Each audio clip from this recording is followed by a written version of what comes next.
Do? Oh my. Now, you remember Casey Stengel?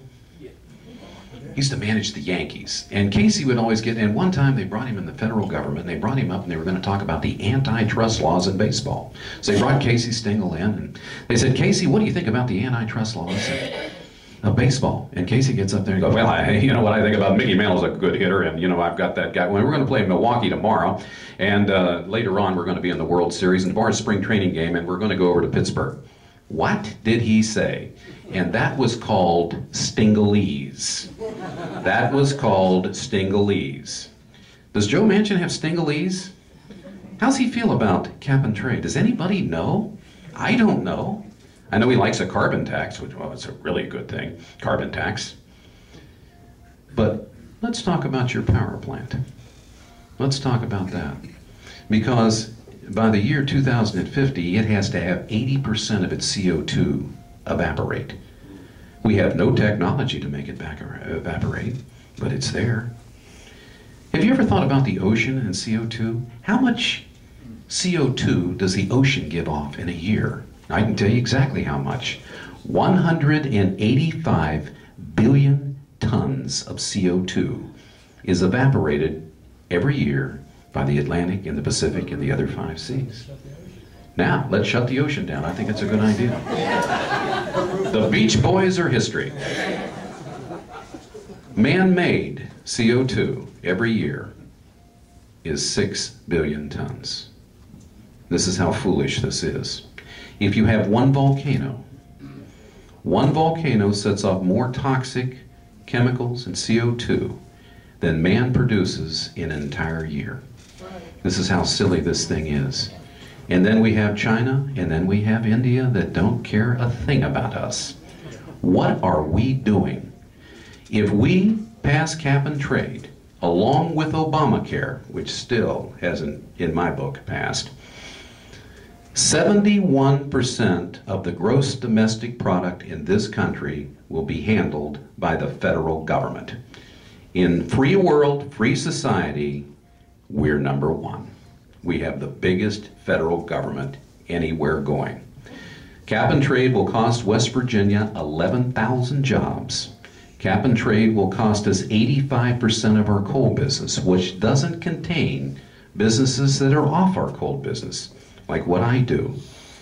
I burn 250,000 tons of coal, West Virginia coal, every year in giant kilns in Pendleton, County, West Virginia. I'm through. There's no question. Families, political patronage, career politicians, what have they done?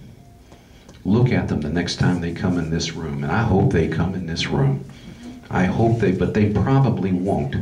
And they're Republicans and they're Democrats. They're both parties. They're both parties.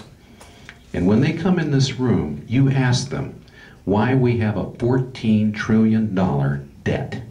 And you ask them why right now we have a $65 trillion unfunded liability in this country known as the Big Three. Social Security, Medicaid, and Medicare. You ask them. You ask them why our pension funds in this country are almost $60 trillion in debt right now. How are we going to pay this off? Dawn and I were talking about this earlier. Why am I running? Do I need this? I've already been defeated 3 times. That's a pretty good message from West Virginia, I think. But I'm going to tell you this. When my daughters ask me, what'd you do during the Depression? What am I going to tell them? Sit on my boat somewhere in the Atlantic Ocean? Or sit at my nice house in Morgantown? Or act like a big daddy? You know, big daddy? I could act like that. Well, I'm going to say I tried. And I want you to know, everybody in this room, everybody has to try to do something. It's all relative. I'm trying what I can do best, and as John Kennedy used to put it, if you're in a position to do something about it, you gotta do something about it. And that's what we're doing in this room. I'm doing something, you're doing something, Donna's doing something, certainly Congressman McKinley is doing something.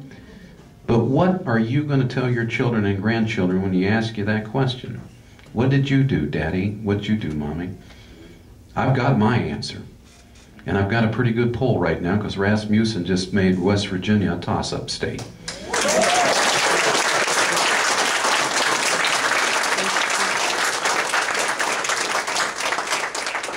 Why is that so? You're looking at it right here. It's you. Because I have the same message I had 4 years ago. Same message. And nothing changed. I'm still an old capitalist. Same message. But something's changed. Something's changed. I want to thank you very, very much for what you're doing in West Virginia and in the United States. There is not a group, a movement bigger than the private sector, you guys.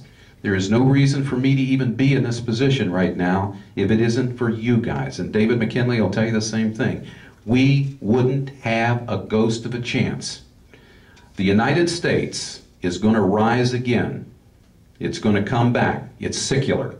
But it won't rise again if government interferes. We have to let the laws of supply and demand work themselves free.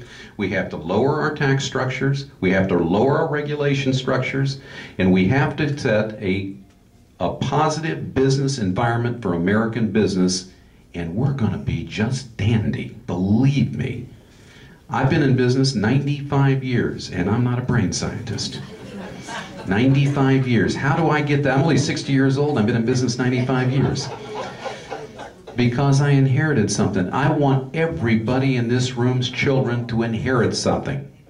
Everybody. And the biggest thing that they can inherit from you is an education that you're going to give them, free enterprise, capitalism, and the American system and our Constitution. The most guarded things that we have.